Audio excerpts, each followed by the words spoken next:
Darius never imagined his wedding anniversary would turn into the most humiliating night of his life. They were seated at a long table in the middle of a crowded restaurant in Manhattan. The place was alive with clinking glasses, polite laughter, and the low hum of conversations from tables all around them.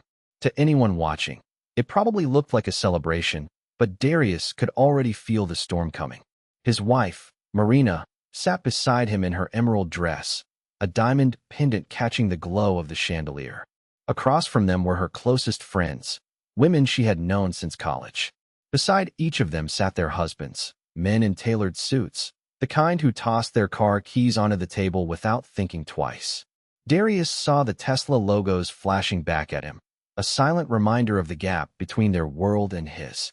Marina leaned back in her chair, twirling the stem of her wine glass between her fingers. Her friends had been talking about trips to Paris and the newest electric cars their husbands had purchased. Darius stayed quiet, trying to focus on the meal in front of him, but Marina's voice cut through the air, sharp and mocking. "You know," she said loud enough for everyone to hear, "while your husbands are out closing deals and driving Teslas, mine is busy scrubbing toilets in Manhattan." The laughter from the table was hesitant, but Marina's smile widened as if she enjoyed twisting the knife. Darius's chest tightened. He could feel his face heating, but he forced himself to sit still. He told himself it was just her way of joking, but he knew the truth. She meant every word. He tried to glance away, pretending to be absorbed by the candle flickering between them, but then Marina rose to her feet. She lifted her glass high, her eyes gleaming with something he had never seen before. Cold satisfaction. "To new beginnings," she declared. "I want a divorce." The room froze. Forks stopped halfway to mouths. Conversations at nearby tables died mid-sentence. Marina's voice carried with a cruel clarity as she continued. "I've had enough of living with a janitor. I deserve a man who can give me the life I want. Someone rich. Someone who belongs at my side." Darius's throat went dry. He searched her face, looking for a trace of hesitation, some sign that this was a cruel joke, but she only smirked as her friends whispered and exchanged glances across the table. Darius pushed his chair back. The legs screeched against the polished floor, breaking the silence. He could not speak. His voice was trapped beneath the weight of humiliation pressing down on him. Without another word, he turned and walked out of the restaurant. As the heavy doors swung shut behind him, the cold night air hit his face. He had never felt smaller. He had never felt more betrayed. Darius was not born with wealth or privilege. For the past several years, he had worked as a janitor in New York City. Every morning, he put on his uniform, laced up his work boots, and stepped into the steel and glass towers that scraped the sky. He swept marble floors, polished chrome railings, and mopped away the footprints of men in tailored suits who barely noticed him as they passed by. To most people, he was invisible, but to him his work was a badge of honor. It was proof that he could stand on his own 2 feet and provide for his family without stealing, without lying, and without depending on anyone else. The job was not glamorous, but he took pride in it. His hands were rough, his back was sore most nights. Yet there was a certain dignity in seeing the floors shine because of his effort. When he watched his reflection on a spotless surface that he cleaned, he reminded himself that value was not found in titles or paychecks. It was found in the willingness to keep going when life was hard. Still, he would be lying if he said Marina ever saw it that way. From the moment they moved to New York, she made it clear that the life he was building was not enough for her. She was drawn to the glittering storefronts on Fifth Avenue, the electric cars gliding silently down the avenues, the penthouse perched high above the city lights. She measured happiness in status symbols and luxury, while he measured it in honesty, family, and the quiet pride of knowing he never cut corners. At first, he tried to bridge the gap. He picked up extra shifts so she could shop for the clothes she wanted. He skipped meals to save for small vacations. He told himself that love was about compromise, that if he worked harder, she would see the man behind the uniform and not just the paycheck. But the harder he tried, the further she drifted. She stopped seeing him as her partner and began seeing him as the weight holding her back. What made the rejection sharper was the family he came from. His father, Henrik Cole, built his name in business long before Darius was born. He was a man who believed in legacy and control. He expected his son to follow his path, to inherit the empire he spent decades creating. But Darius was young, stubborn, and determined to make his own way. When he refused to step into his father's world, Henrik told him he was throwing away a destiny most men would kill for. Their last conversation ended with Darius slamming a door, and for years, they never spoke again. Darius's mother, Elena, was the opposite of Henrik in every way. She was gentle, patient, and endlessly encouraging. She taught him that money can vanish in a blink, but character endures forever. When Marina mocked him, when the world seemed eager to remind him that he was just a janitor, he would think of her voice. "Darius," she used to say, "it does not matter if your shoes are worn thin. What matters is that you are walking on a path you can be proud of." His sister Talia was much younger than he was. She grew up watching him take the hits life threw his way, and she admired him for it. In her eyes, he was a protector, someone who proved that you could stand tall without bending to the pressure of others. She would call him between her college classes, telling him she bragged about him to her friends. He never told her how much that meant, but those words kept him steady more times than she would ever know. And then there was his grandfather, Marek. He was a man of stories, a voice of wisdom that carried through generations. He used to sit Darius on the porch when he was a boy and tell him about his own struggles during the war, about the years he spent with nothing but the clothes on his back and a determination to survive. "Hardship shapes a man, Darius," he would say, "but it is how you carry yourself through it that determines who you become." His words never left Darius, and in many ways they built the backbone that Marina could never see. That night at the restaurant, when Marina raised her glass and stripped him of his dignity in front of strangers, the pain cut deep, but it was not new. It was the culmination of years of small cuts, the quiet disdain in her eyes when she looked at him in his uniform, the sighs she gave when the rent check drained their savings, the comparisons she made between him and her friends' husbands. Each moment had chipped away at the bond they once had until there was nothing left but contempt. Darius walked into that dinner already carrying the weight of her disappointment. His hands were calloused. His shirt smelled faintly of cleaning chemicals, and his back ached from hours of scrubbing. Still, he told himself it was worth it because this was their anniversary. He hoped, foolishly, that maybe tonight she would look past the uniform and see the man who loved her, the man who had sacrificed sleep and comfort to keep food on their table. Instead, she chose that night of all nights to announce to the world that she was done with him. The restaurant smelled of roasted garlic and fine wine, but he could barely taste the food in front of him. Marina's friends were dressed in designer gowns, their jewelry catching the soft glow of the chandeliers. Their husbands sat tall in their suits, their Rolex watches glinting every time they lifted a glass. Darius sat among them in a shirt he had ironed 3 times to look sharp, but he still felt out of place. He tried to focus on the meal to keep the peace for the sake of their anniversary, but Marina made it impossible. She was radiant in her emerald dress, but her beauty carried an edge sharpened by contempt. She leaned toward her friends with a smile that was too wide, too eager to impress. Every time the conversation turned toward luxury cars, vacations, or high-paying careers, he felt her eyes flick toward him with an unspoken message. "You are not enough." Her friend Leona bragged about her husband's new Tesla, describing how the doors lifted like wings. The table erupted in admiration. Marina did not miss her chance. She tilted her glass toward him and said, "Meanwhile, my husband gets his cardio mopping floors. Who needs a Tesla when you have a mop bucket?" Laughter rippled across the table. It was not loud, but it was enough. His stomach twisted. He forced himself to swallow the rising anger, reminding himself that anger would only make it worse. He clenched his hands under the table and told himself to endure. He thought about saying something, but his voice caught in his throat. The pride he carried in his work, the lessons his mother and grandfather taught him, the resilience he built over years of labor, all of it shrank under her words.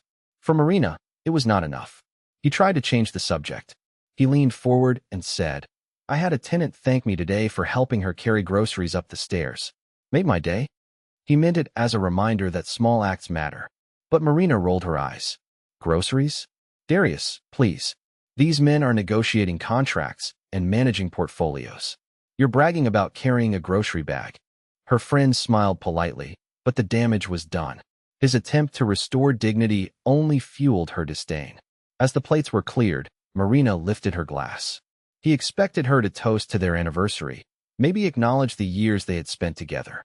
Instead, she turned the evening into his trial. "To new beginnings," she said, her voice rising above the clink of silverware.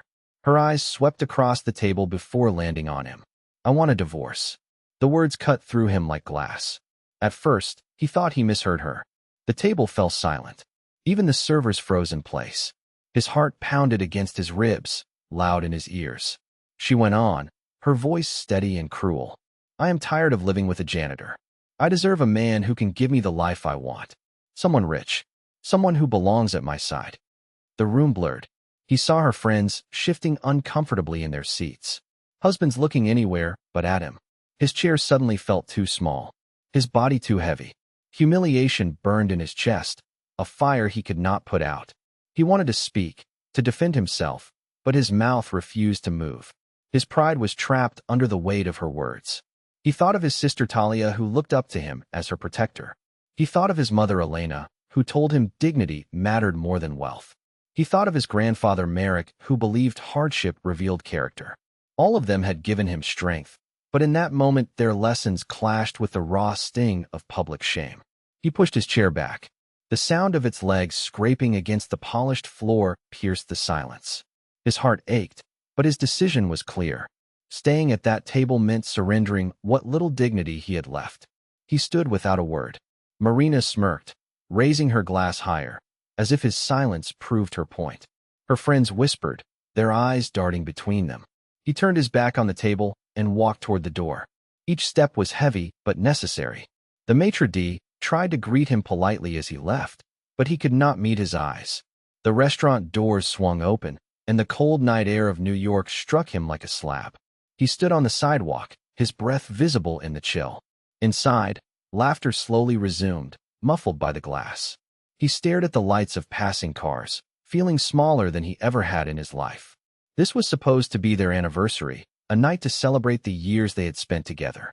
Instead, it became the night she announced his failure to the world. In that moment, he was not Darius the husband, the brother, the son, or the grandson. He was just the man Marina had reduced to a punchline. The city roared around him with taxis honking and voices rising from the streets, but all he heard was her voice echoing in his head. "I deserve a man who can give me the life I want." The cold air bit at his skin as he stood outside the restaurant trying to steady his breathing.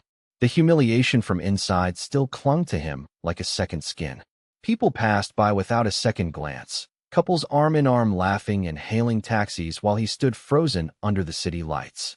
His hands trembled, though not from the chill.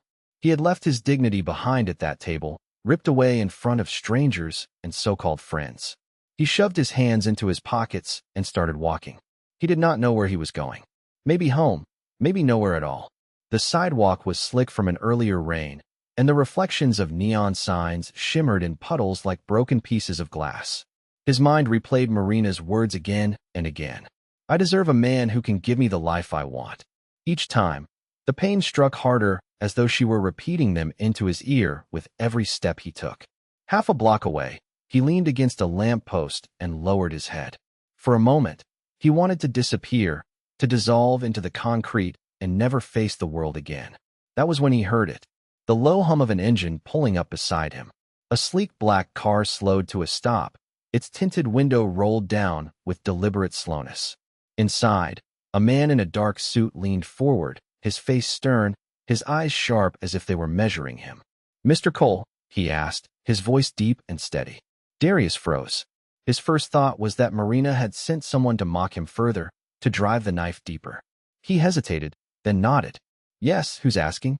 The man gave a small smile that did not reach his eyes. "Your father sent me." The words hit harder than Marina's insults. His father, Henrik Cole, a name he had not spoken in years, a man he had buried in silence because the pain of his disappointment weighed heavier than any insult his wife could throw. "What do you mean my father sent you?" Darius asked, suspicion dripping from his voice.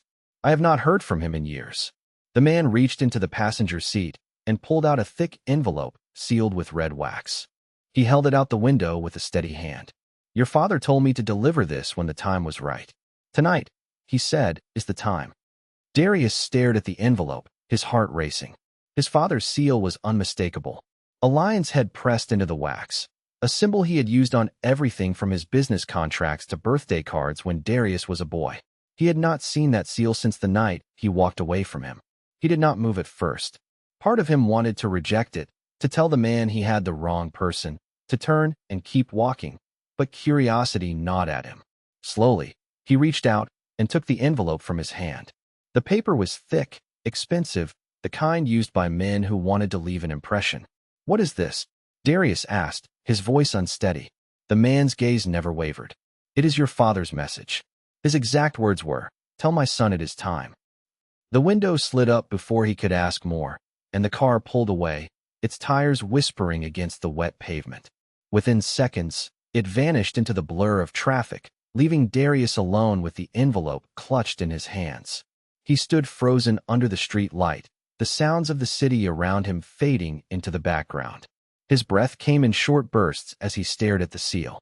Memories of his father surged like a flood, his stern voice teaching him about balance sheets, the sharp arguments when he refused to follow in his footsteps, the last look of disappointment in his eyes before Darius walked out for good. He had not heard from him since. Not on birthdays, not on holidays, not even when his mother pleaded for them to reconcile. Darius had convinced himself he had been cast out forever. And now, after years of silence, a stranger in a black car was telling him he had been waiting for the right time to send him a message. He pressed his thumb against the wax seal, but he hesitated. Part of him was afraid of what he would find inside. Was it another lecture? A final insult from a man who believed he had wasted his potential? Or was it something else, something heavier, something he was not ready to face? He finally broke the seal and pulled out a folded letter. His hands shook as he opened it, and the first line made his knees weaken. "Darius, my son, if you are reading this, it means the day I have been waiting for has arrived. You have endured hardship and humiliation, but you have not broken. You have carried yourself with dignity, even when the world mocked you. Now it is time to step into the role I always knew you were meant to claim." Darius read the words over and over, his throat tightening. For years he believed his father had abandoned him. But here he was speaking to him from the page as though he had been watching all along. At the bottom of the envelope was a set of brass keys, old and heavy, with tags that bore numbers and addresses. He turned them in his hand, the metal cool against his palm, his reflection caught in their shine. His father's words echoed in his head. "It is time." He stood in the street with the letter in one hand and the keys in the other, torn between anger at his silence and the sudden rush of hope that maybe, just maybe, he had been wrong about him all these years. The betrayal of his wife had broken him minutes before, but now another door was opening, one he never expected. Darius stood beneath the streetlight with the letter trembling in his hands and the brass keys heavy in his pocket. The city roared around him, but he heard none of it. All he could hear was his father's voice in the words he had written. It was as if he were standing beside him, steady and commanding, yet distant as he had always been. For years Darius had carried anger toward him.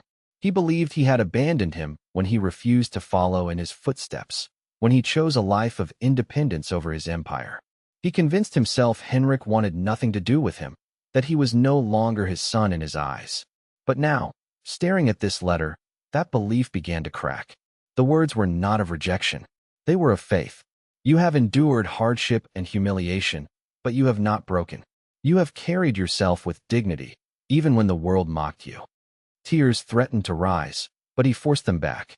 He walked toward a bench on the corner and sat down, unfolding the rest of the letter. His father's handwriting was sharp and deliberate, every stroke of the pen carrying authority. "Darius, you thought I turned my back on you. The truth is, I was watching. I needed to know if you could survive without leaning on me. I needed to see if you would build strength on your own. Only a man who has tasted struggle can be trusted with legacy.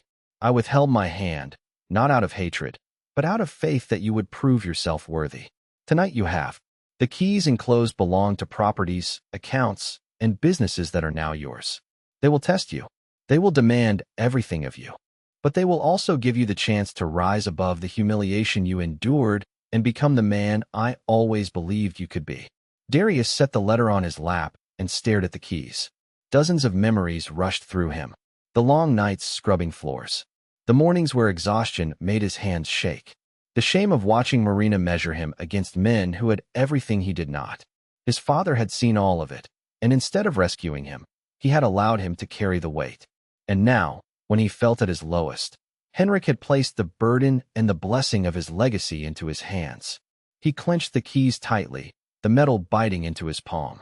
A surge of emotion coursed through him, anger at his silence, gratitude for his belief, and an overwhelming sense of vindication.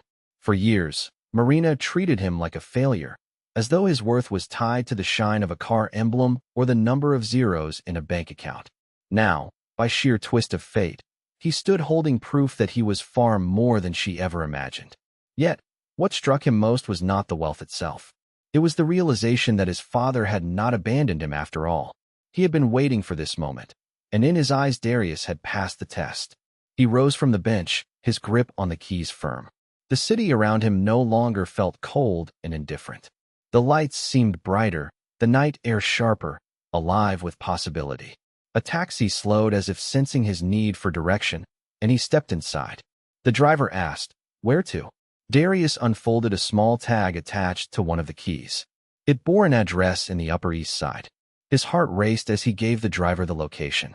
When they arrived, he stepped out onto a quiet street lined with brownstones. The key slid smoothly into the lock of a wrought iron gate.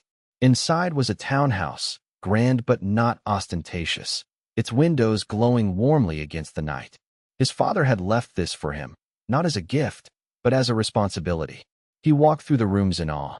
Polished wooden floors, shelves lined with books on business, finance, and history, paintings that spoke of wealth and careful taste. It felt both foreign and familiar, like stepping into a piece of the life he had once rejected. On the dining table sat another envelope with his name written across it.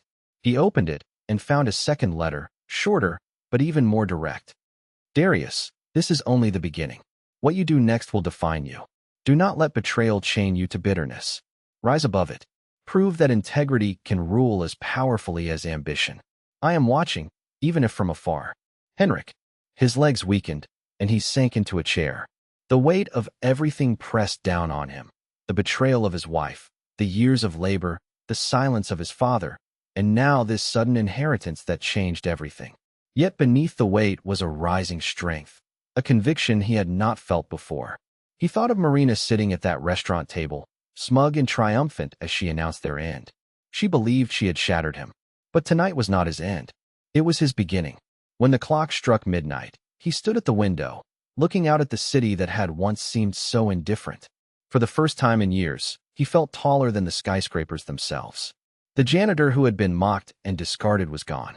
A man with the weight of legacy, the keys to power, and the fire of resilience now stood in his place. And though his father's voice was only ink on paper, he could hear him clearly. "It is time." The morning after that night felt different. Darius woke in the townhouse his father had left for him, surrounded by silence and the weight of everything that had happened. Sunlight streamed through tall windows, casting warm patterns across the polished floor. For years he had lived in small apartments with thin walls and cramped rooms. Now he stood in a place that represented power, legacy, and a future he had never imagined. He brewed coffee in the kitchen, his hands steady for the first time in months. The bitterness of humiliation from the restaurant was still there, but it no longer consumed him. Instead, it fueled him. He thought about Marina's smirk, her laughter, the way she had raised her glass to his ruin. She wanted to crush him that night, to leave him broken. Instead, she lit the fire that would carry him forward. By noon, his phone buzzed with a call from her. He stared at the screen, her name glowing back at him.